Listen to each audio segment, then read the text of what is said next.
নতুন শুরু এবং ঈশ্বরের বিশ্বস্ততা। আদিপুস্তক ৮ অধ্যায় ১৫ থেকে ২২। মহাপ্লাবনের ভয়ঙ্কর দিনগুলো পার হয়ে যাওয়ার পর ঈশ্বর নোহ ও তার পরিবারকে আবার পৃথিবীতে নতুন জীবন শুরু করার আহ্বান জানান।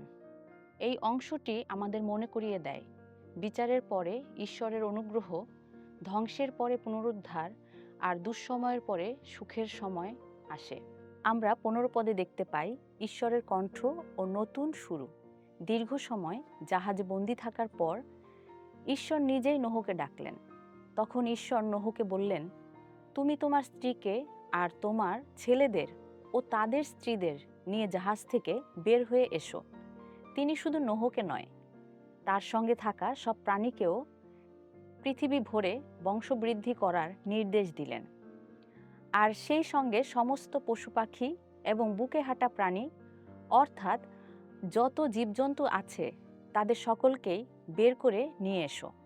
আমি চাই যেন পৃথিবীতে তাদের বংশ অনেক বেড়ে যায় এবং বংশবৃদ্ধির ক্ষমতা দ্বারা তারা সংখ্যায় বেড়ে ওঠে।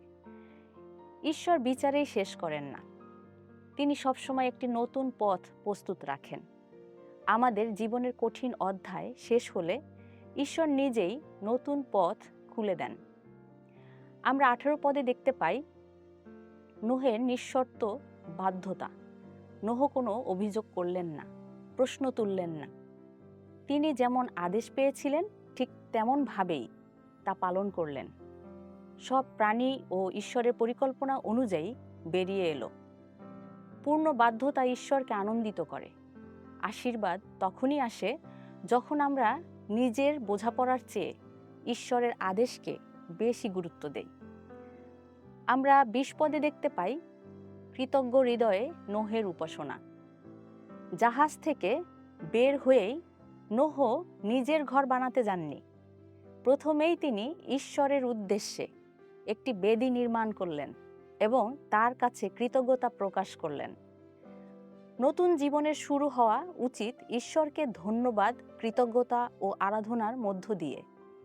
আশীর্বাদ পাওয়ার পর ঈশ্বরকে ভুলে যাওয়া নয়, বরং তার আরও কাছে আসাই সঠিক প্রতিক্রিয়া। আমরা ২১ পদে দেখতে পাই ঈশ্বরের করুণাময় হৃদয়। ঈশ্বর জানেন মানুষের হৃদয় দুর্বল, তবুও তিনি ধ্বংসের পথ বেছে নিলেন না। তিনি করুণা ও ধৈর্যের পথ বেছে নিলেন। ঈশ্বর আমাদের দুর্বলতা জানেন, তবুও তিনি আমাদের ছেড়ে যান না। তার প্রেম আমাদের ব্যর্থতার চেয়েও বড়। ঈশ্বরের অটল প্রতিশ্রুতি আমরা এটা ২২ পদে দেখতে পাই। যতদিন এই পৃথিবী থাকবে ততদিন নিয়ম মতো বীজ বোনা আর ফসল কাটা, ঠান্ডা আর গরম, শীতকাল আর গরমকাল, দিন ও রাত হতেই থাকবে। পরিস্থিতি বদলালেও ঈশ্বরের প্রতিশ্রুতি কখনো বদলায় না। তার বাক্য অনন্তকাল নির্ভরযোগ্য ও স্থায়ী। আমাদের জীবনের জন্য আজকে আমরা শিক্ষা পাই, ঝড় ও কষ্টের পরে ঈশ্বর নতুন শুরু দেন।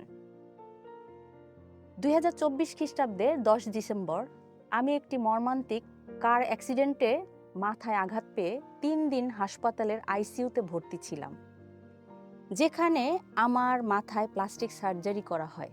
আমি ৩ মাস বেড রেস্টে ছিলাম এবং আমার শারীরিক ও মানসিক ভারসাম্য ছিল না। ঈশ্বর আমাকে রক্ষা এবং নতুন জীবন দান করলেন। ঠিক যেভাবে ঈশ্বর জল প্লাবনের পর নোহকে সব কিছু নতুন করে শুরু করতে সাহায্য করেছিলেন, ঠিক সেইভাবে ঈশ্বর আমাকেও ধীরে ধীরে নতুন করে সৃষ্টি করলেন এবং তার দয়ায় পূর্ণ করলেন। আমি ঈশ্বরকে এই দুর্ঘটনার জন্য কোনো অভিযোগ করি না, বরং কৃতজ্ঞ চিত্তে সব সময় ধন্যবাদ জানাই। তার পরিকল্পনা অনুসারেই তিনি আমাকে নতুন জীবন দিয়েছেন।